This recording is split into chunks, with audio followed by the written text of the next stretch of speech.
On the Modern World by Nathaniel Pap. The Roman Empire was the largest empire of the ancient world, and the city of Rome itself, their capital, had over 1 million residents according to censuses. And much of the culture and inventions of the Roman Empire survive to the modern day and still have influence on our modern world. Although it should be noted about Roman inventions and culture, a lot of that culture was taken from other cultures of conquered lands, such as the Greeks, in which why discuss the Roman Empire over the Roman Republic. Yes, the two entities are very similar, but while they are similar, some factors of the Roman Empire have more influence on our modern world than the Roman Republic. And the official language of the Roman Empire was Latin. And because of that, a lot of European languages derive from Latin, such as Catalan, Romanian, Portuguese, Spanish, and French. And a lot of these languages are spoken globally over the world. And this happened because of colonialism and imperialism. Imperial powers such as Spain, Portugal, and France go and conquer lands and establish colonies in places such as Africa, Asia, and the Americas, and they bring those languages with them, and now the people there widely speak Latin languages. There is also Christianity, and Christianity today is the world's largest religion. And you have in 313 CE, the Emperor Constantine issued an Edict of Milan. And what the Edict of Milan did was it legalized Christianity in the Roman Empire. Move forward a few years, and you have Emperor Constantine, who then issued the Council of Nicaea. And what that did was it brought forth different church leaders and priests to establish what the ideals and beliefs would be for Christians. And then you have in 380 CE with Emperor Thessalonius, who issued the Edict of Thessalonica, which made Christianity the official religion of the Roman Empire. And with the influence of Roman Empire, it spread to what modern day Western European countries such as France, Spain, Portugal, and England, who would all become colonial powers and imperial powers.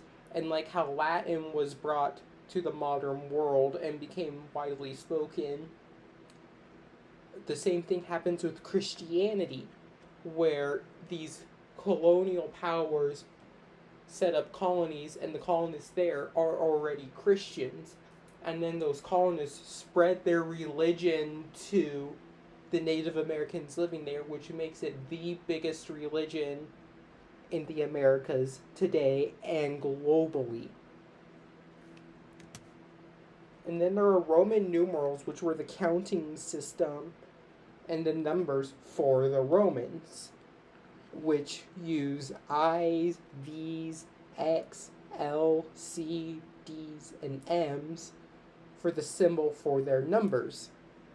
And the reason why Roman numerals are not widespread today is because we use the Arabic number system for our numbers today.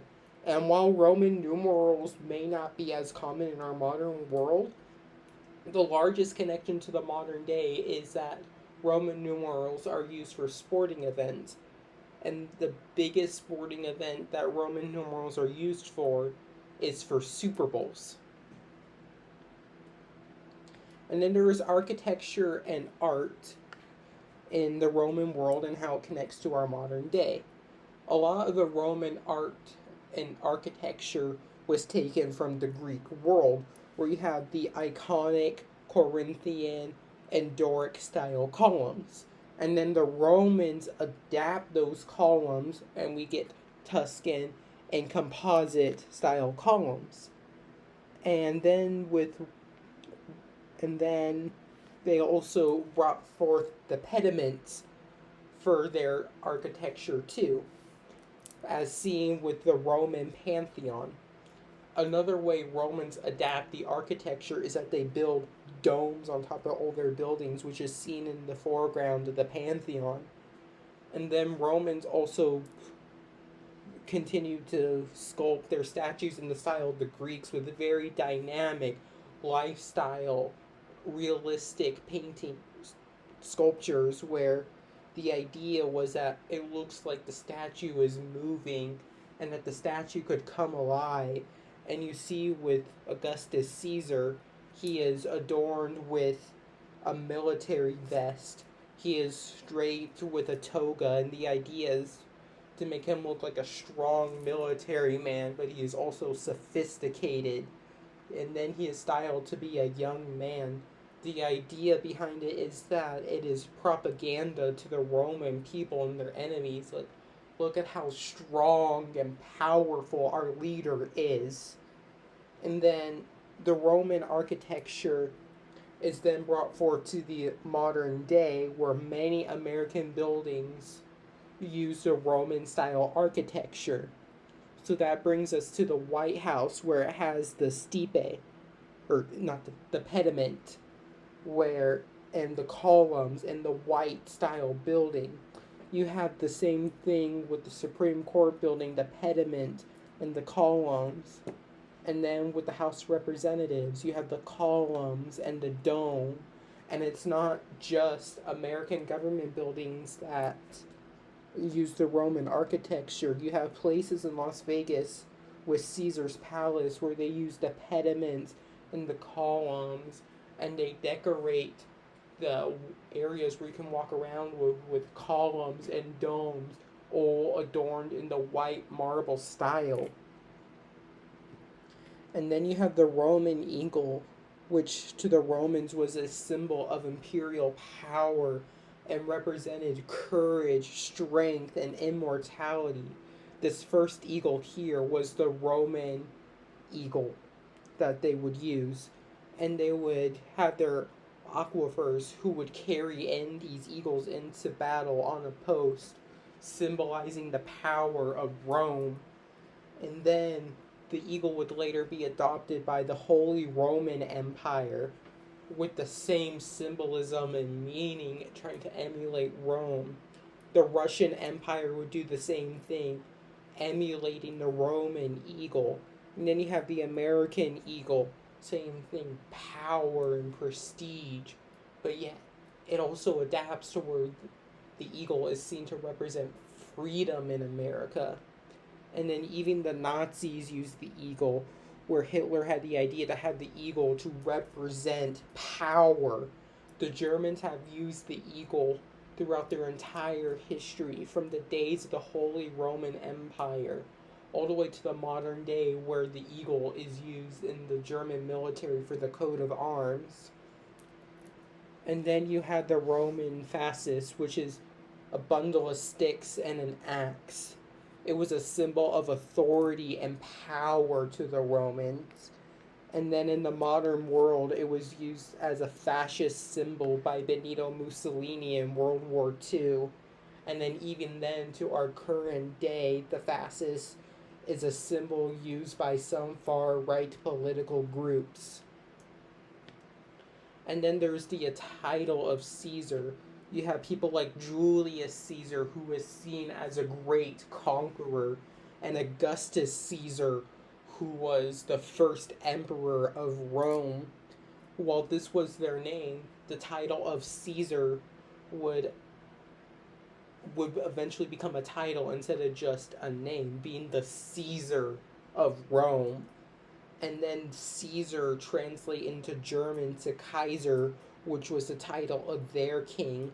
And then Caesar translates into Slavic languages, being Tsar, which was used by the Bulgarians, the Serbians, and most well known to be used by the Russians for their title of king. And then you have the successors of Rome. Rome was claimed by many empires who saw themselves to be the new Roman Empire, or to have inherited Roman Empire, or going after Roman prestige and power.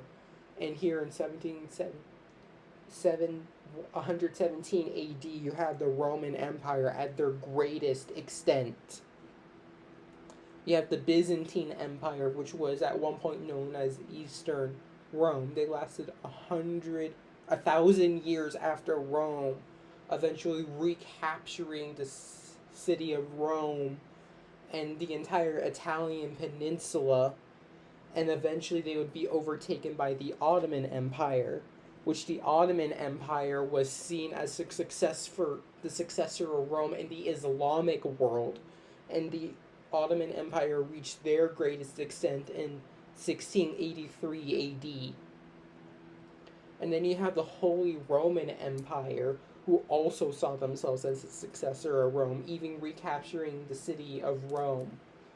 They lasted from approximately the year 800 to 1806, which the Holy Roman Empire eventually ends with being conquered by Napoleon in the Napoleonic Wars, and was on a decline in power by just being decimated in the Holy Wars. And then there's the Russian Empire, which was established in 1721 with Peter the Great, and then ends with Nicholas II with the Bolshevik Revolution. And you have rulers like Peter the Great, and then later Catherine the Great, that sought to modernize Russia and westernize it, bring in Western ideas and bring in Western culture, inventions, eventually to industrialize like the West. And then the Russian Empire was very expansionist, getting colonies in North America with like Alaska, expanding into Asia and Central Asia, and expanding westward into Europe. The idea was to expand the borders of Europe, especially the borders of Russia, especially expanding into the Slavic-speaking countries. And then there are people like Napoleon, who saw himself as a great military strategist like Julius Caesar, painting himself in very powerful, dynamic poses like Julius Caesar was. He was only the second person at his time to cross the Appalachian Mountains with his army. The only other person that had done it before him was Julius Caesar. And then you have Benito Mussolini, who had the ambitions to restore Italy to its former Roman Empire greatness.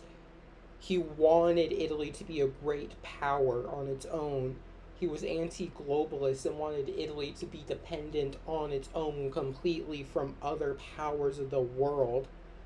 He said that I am confident that historians and psychologists will ask how a man had the power to lead such a people for so long.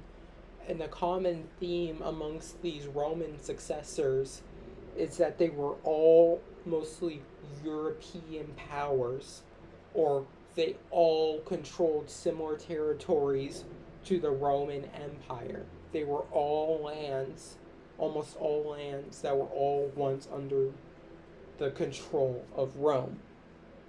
And then to end, we have the list of citations.